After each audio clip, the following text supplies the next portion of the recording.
Hello bachcho, let's see this question. The question says that fill in the blanks type question. If the least prime factor of two positive integer a and b are 5 and 13 respectively, then the least prime factor of a plus b is. So बच्चों इस question में जो की concept use होने वाला है वो है नंबर वन. सो नाउ बच्चों यहाँ पे जो की कॉन्सेप्ट यूज होने वाला है वो है प्राइम फैक्टर. सो बच्चों फैक्टर का मतलब होता है एक ऐसा नंबर जो दूसरे नंबर को कंप्लीटली डिवाइड कर दे. प्राइम नंबर ऐसा नंबर होता है जो खुद से डिवाइड और वन से डिवाइड हो. So prime factor that is 2.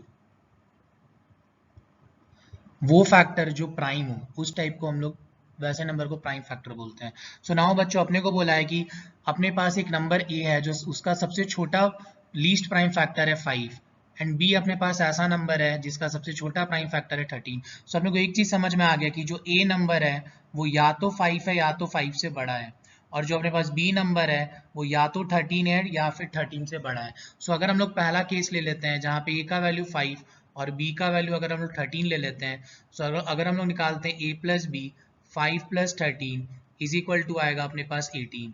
जब हम लोग 18 का प्राइम फैक्टराइजेशन करेंगे सो 2 9 3 3 3 1.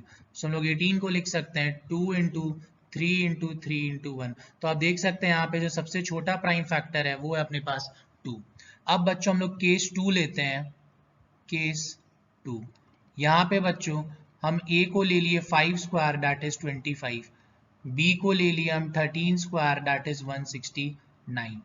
सो नाउ अब हम लोग बच्चों जब 25 प्लस 169 करेंगे सो अपने पास आएगा 194. एंड जब मैं 194 का प्राइम फैक्टराइजेशन करूंगा सो अपने पास आएगा. सो जब मैं 194 को लिखूं तो आया मेरे पास 2 इंटू 97. सो यहाँ पे भी जो सबसे छोटा प्राइम फैक्टर है वो है 2. सो आप किसी भी पावर में लीजिए वो हमेशा एक इवन नंबर आ रहा है. सो वी कैन राइट कि for any value of N, A का पावर एन प्लस बी का पावर एन हमेशा क्या आ रहा है अपने पास इवन. इवन का मतलब विच इज डिविजिबल बाई 2.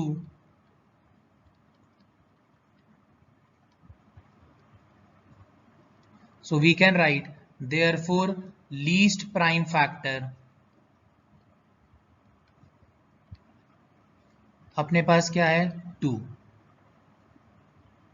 सो बच्चों इस क्वेश्चन का आंसर है अपने पास 2. Least prime factor of a plus b क्या आएगा 2. Hope you guys understood it well. Best of luck. Thank you.